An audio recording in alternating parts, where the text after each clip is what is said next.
Halos maiyak sa sobrang saya ang magaling na aktres na si Catherine Bernardo nang tanggapin niya ang award matapos magwagi sa Outstanding Asian Star Award na ginanap sa Seoul International Drama Awards 2023 noong September 21 para sa ABS-CBN series na Too Good to be True. Kinilala si Catherine sa kanyang pambihirang pagganap bilang si Ali sa naturang serye. Pagbaba pa lang ng sasakyan ay maririnig na ang hiyawan mula sa fans ng aktres. Makikita naman si Catherine na malaanghel sa suot niyang puting gown na gawa ni Martin Bautista. Ayon kay Catherine, sinadyang simple ang design ng kanyang gown na isusuot sa naturang event para komportable siya at ma-enjoy niya ng lubusan ang buong gabi. Very proud naman ang maraming Pinoy sa karangalang hatid ng lahat ng bumubuo ng Too Good to be True, lalong-lalo na sa mga actors na kabilang dito. Gayunpaman ay may mga ibang netizens na tila hindi bilib sa karangalang hatid ni na Catherine sa bansa dahil nahanapan pa rin nila ng mali ang aktres. Ayon sa ulat, may mga ilang netizens ang nanglalait ngayon kay Catherine matapos nito magbigay ng thank you speech sa award na natanggap. Sa unang pahayag ni Catherine sa entablado ay sinabi nito, "Hi, good evening everybody. My name is Catherine Bernardo and I'm a Filipina actress."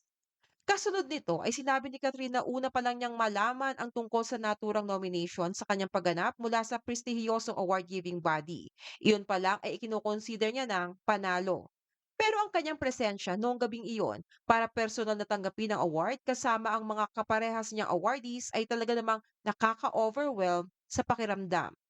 Pinasalamatan din ni Catherine ang lahat ng kabilang sa pagbuo ng naturang proyekto, lalong-lalo na ang kanyang mga co-actors, tulad ng real-life boyfriend niyang si Daniel Padilla at veteran actor Ronaldo Valdez.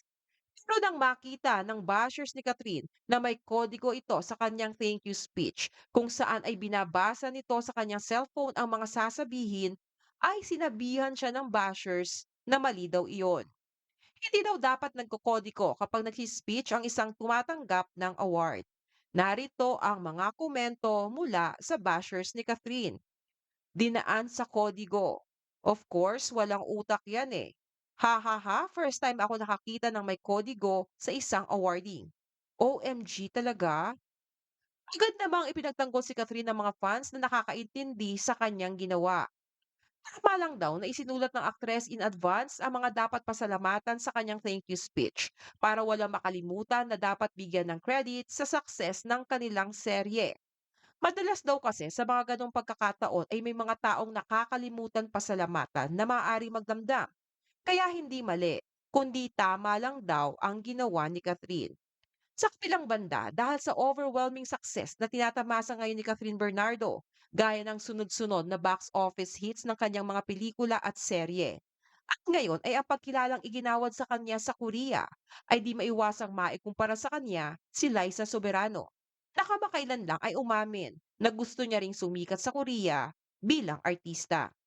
Sa balitaktakan sa radio program ni na Christopher Min ay napag-usapan na tila naungusan na ng milya-milya ni Catherine Bernardo si Liza Soberano. Paano daw ngayong katatanggap lang ng award ni Catherine bilang Outstanding Asian Star sa Korea ay nakabog na naman daw si Liza? Sa inyong palagay, awkward ba na binabasa ni Catherine sa kanyang cellphone ang kanyang thank you speech? O tama lang iyon para wala siyang makalimutang sabihin at pasalamatan? Share your thoughts below.